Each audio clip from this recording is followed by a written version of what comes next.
ડાંગ જિલ્લા ખાતે સુરત વિભાગ પોલીસ મહાનિરીક્ષક પ્રેમવીરસિંહ દ્વારા 2026નું વાર્ષિક ઇન્સ્પેક્શન કરાયું।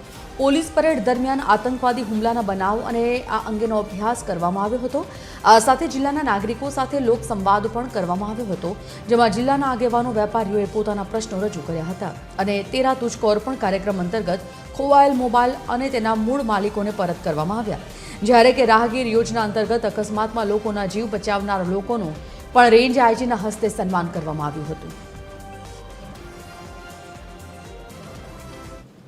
એને જે ગુમ થયેલા બાળકો છે એને શોધવામાં બહુ સારી કામગીરી કરી છે અને અહીંયા એક એવા પિતા પણ હાજર હતા આજે કે જેના દીકરા લગભગ 22 વર્ષ પહેલાં ગુમ થઈ ગયા હતા અને 22 વર્ષ પછી એના દીકરાને ડાંગ જિલ્લા પોલીસ દ્વારા જે અહીંયા જે એસપી સુશ્રી પૂજા યાદવજી છે એમના નેતૃત્વમાં આ લોકોએ બહુ સરસ કામગીરી કરીને અને આ છોકરાને પરત પરિવાર સાથે મિલન કરાવેલું છે।